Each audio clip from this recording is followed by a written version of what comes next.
Welcome back to another episode of Backlog Journal, the show where I talk about games I've been playing. And today I want to focus on some games here that have honestly helped me get through what was a fairly stressful year. Between working a pretty tough job and the looming stress of whether or not my wife's green card application would be approved, these are the games that were helping me keep my mind off things as much as possible. So first up here we have Doom 2016 for the PS4.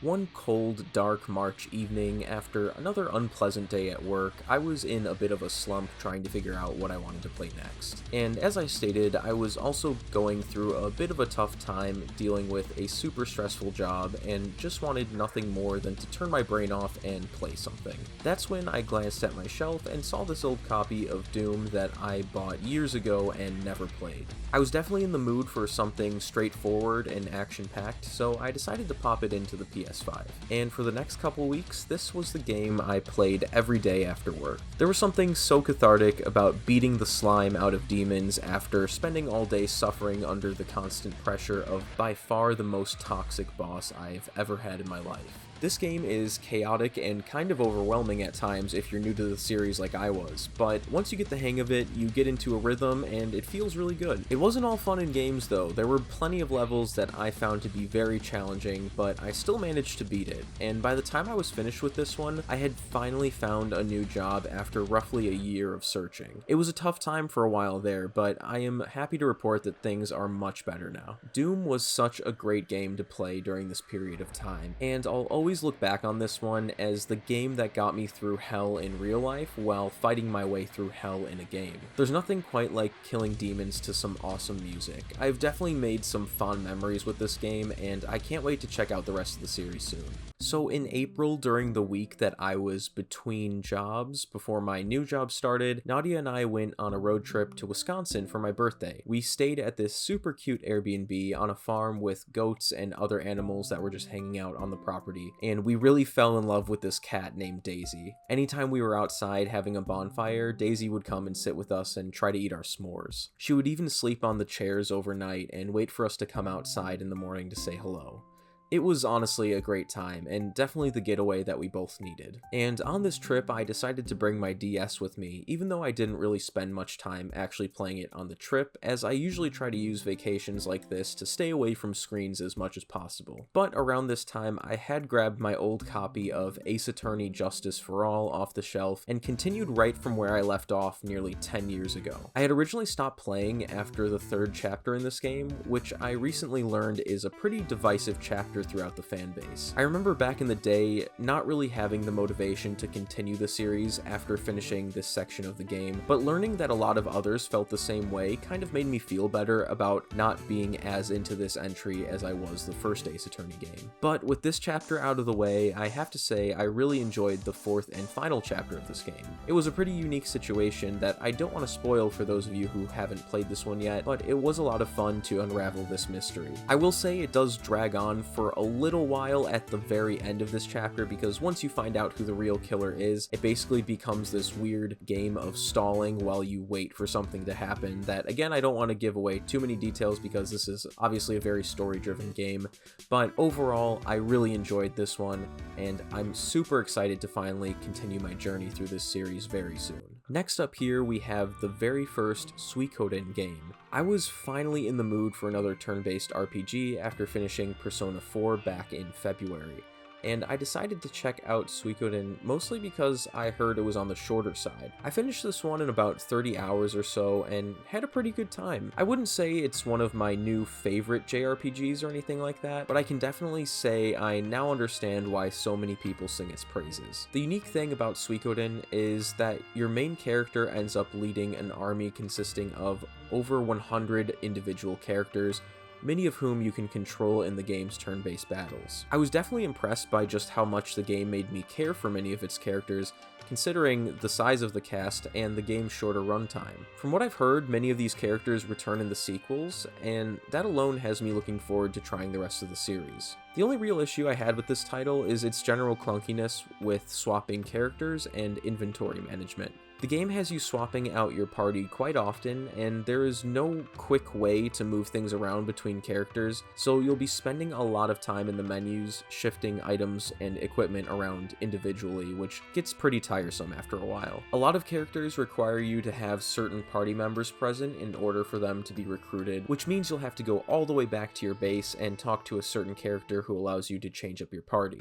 Then you'll have to go all the way back to where the character you found was and talk to the new recruit again to finally get them to join you. It's stuff like that that occasionally makes Suikoden feel like a bit of a chore to play, but that aside, the good definitely outweighs the bad, and I'm excited to get to Suikoden 2, which many people online say is the best game in the series. Back over on the PS5, we have Death Stranding, and I'm in a bit of a weird situation with this game. So I own a physical copy of the PS4 version, which is how I started out playing it. After getting through the first couple hours, I remembered that there was a PS5 upgrade, so I downloaded that and transferred my save file over. At this point in time, I had PlayStation Plus Extra, and it was about to automatically renew, which costs $135 a year. I recently made the decision to cancel my subscription before it renews because having access to that catalog of games was only adding to my choice paralysis and wasting a decent amount of money every year on games that you don't really even own. So I figured saving $135 a year and putting that towards games that I can actually buy and own just made more sense. Unfortunately, canceling my subscription has locked me out of the PS5 version of the game, which has all of my progress on it, and I just can't really justify paying for that service again, even just for a single month, just to continue playing this game that I technically already own. I know that all sounds very convoluted, but I think I'm going to put Death Stranding on hold until I can find a cheap copy of the PS5 version of this game and continue my save file. But anyway, I have to say I was really enjoying Death Stranding. I've heard a lot of people call this game a boring walking simulator, but I really think those people are just wrong. I actually really enjoy the strategy and planning that goes into making deliveries and getting your cargo from point A to point B. That's right, this is basically a game where you play as a delivery man in a post-apocalyptic America, if you weren't sure what the premise of this game was. I'll say it definitely isn't for everyone, but I like it. In a weird way, this game kind of reminds me of Pikmin, but instead of carrying things with an army of 100 little guys, you're carrying things with one normal-sized guy who has a baby. I'm definitely going to jump back into this one at some point in the future, but right now physical copies of the PS5 version are still sitting around full price since the sequel just came out. I do like Death Stranding though. It makes me feel things and ask questions like, what if I was a single dad? Or what if I was a single dog dad? And I don't mean like a father of a dog.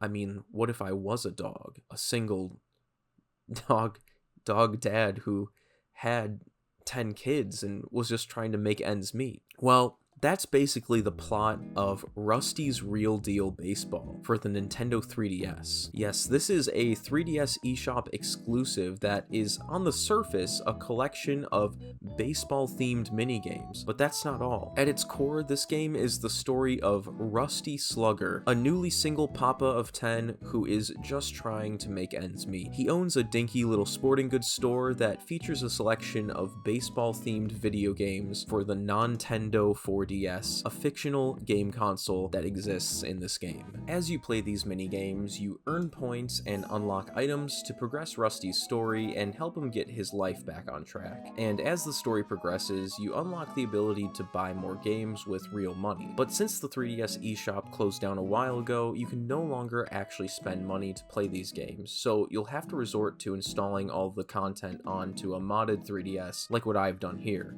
which is thankfully super easy. This game is super charming, and it really has that weirdness factor that games like WarioWare and Rhythm Heaven have. This is definitely a good one to throw onto the old modded 3DS if you have one. It was fun picking this one up for quick little play sessions in the week leading up to the launch of the Switch 2, when I wanted to get a quick Nintendo fix but didn't really feel like committing to anything. And speaking of the Switch 2, I've of course been playing that a ton since it arrived at my place on launch day. I already made a whole video talking about about the games I've been playing on the Switch 2, so if you're interested in that, definitely check that one out on my channel page. But to avoid repeating myself, there is only one other game on the Switch 2 that I've been really into, and that is the lovely indie game Dead Cells. Dead Cells is one of those games that is always at the top of must-play indie games lists, but for whatever reason, I just never felt like giving it a try. But weirdly enough, after watching the Castlevania Netflix series with my wife, I was in the mood for something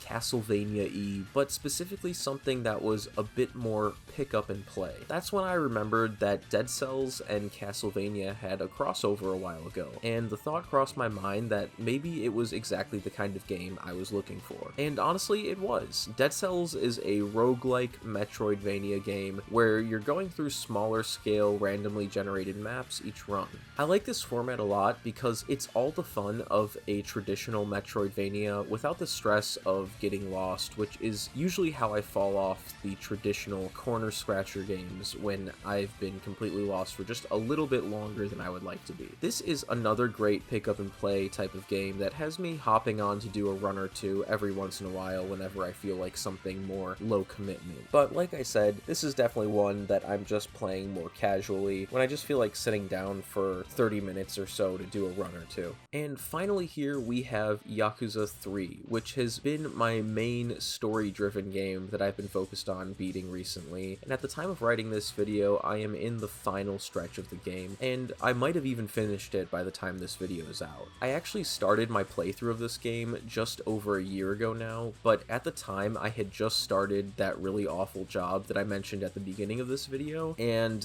I just didn't have the patience to play through anything that required me to use my brain, basically. Not that you even have to use your brain that much for Yakuza games, but they are a bit text heavy at times, and I was just not feeling it back then. But thankfully, it was really easy to just pick up right where I left off last year, and I've been having a really great time with this one. I love that this entry is set in Okinawa for parts of the game. Not only is it a pleasant change of scenery for the series, but it also has me feeling super nostalgic for the time I spent living in Japan. My wife and I actually went to Okinawa with our friends while we were living overseas back when we had just started dating, so this setting will always be very special to me, even when viewed through the lens of a remastered PS3 game. Yakuza 3 itself is a bit of a black sheep in the series. Well, it used to be considered one, and now we have games where you're literally a pirate, so I don't know if you could really call it a black sheep anymore, but it was kind of the black sheep of the older Yakuza games. It has a very slow beginning that focuses on the kids at the main character's orphanage